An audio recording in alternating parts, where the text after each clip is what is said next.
a researcher hypothesized that the average number of sports that colleges offer for males is greater than the average number of sports that colleges offer for females, which would create an imbalance. Okay. So in order to test this researcher, a sample of the number of sports offered by colleges for both male and females are shown below. At 10% significant level, is there enough evidence to support his claim? So notice that they give us the data, but they did not give us the population standard deviation.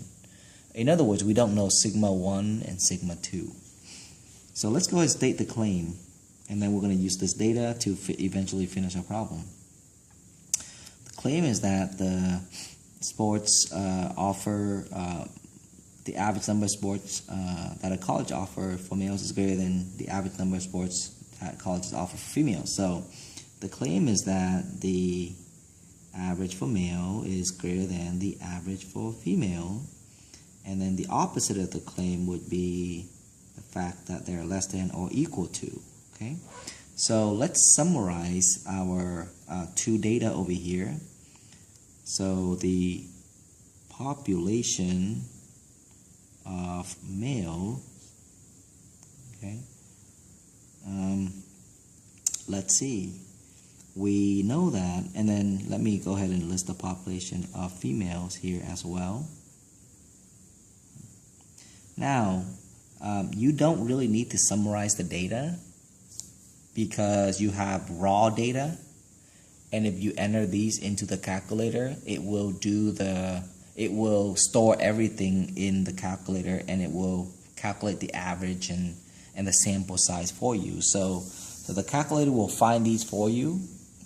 So you don't have to summarize it. You could if you want to, but you don't have to, because the calculator once again will take these data and summarize it for you. Okay?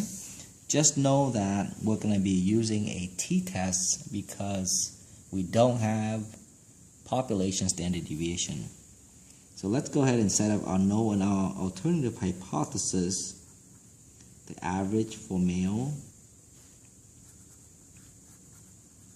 equals to the average for female, or the average number of sports offered for male athletes is greater than the average number of sports offered for female athletes.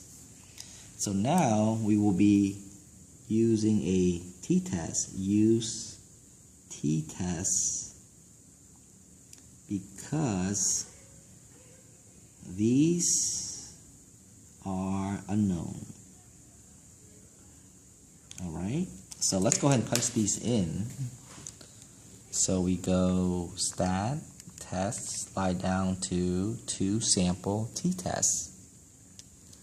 And I'm gonna first I'm gonna switch my input to data because all I have is data. Now before I can use those data, I have to enter it into my list. So let's go ahead and exit the screen, hit stat, and just push enter. And here are your lists. Clear the list and type the data into the list. So I'm gonna do this fairly fast. If you need to take some time to enter the data, feel free to pause the video. So 6,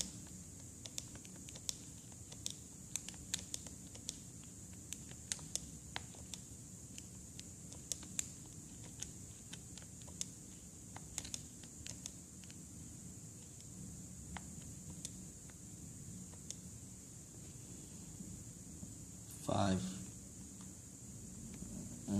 Okay, I got kind of lost, so take your time. This will help a lot.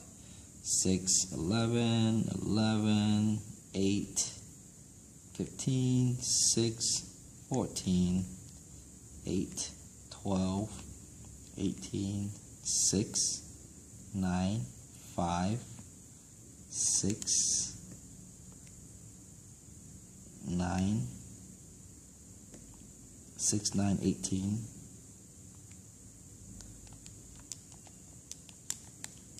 7, 6, 15, 6, 18, 7, 6. Alright, so that's your data for list number 1 for the male athletes. Let's do the list number 2 for the female athletes. 6, 8, 11, 13, 8.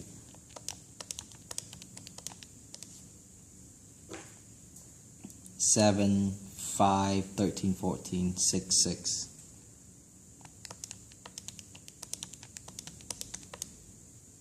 5, 5, 7, 6, 10.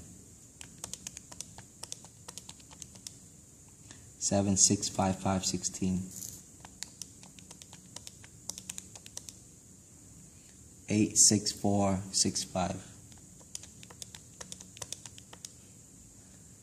8, 8, 5, 5, 5, 5, 5. So we got 32 entries, okay? Now go back to your calculation here.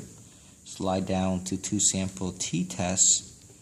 Inputs are selected there, and then you want to select greater than, okay, like this, greater than, enter, and then pull. For now, keep it no, and then calculate, and there it is. You got your t-value and your p-value, so 2.3.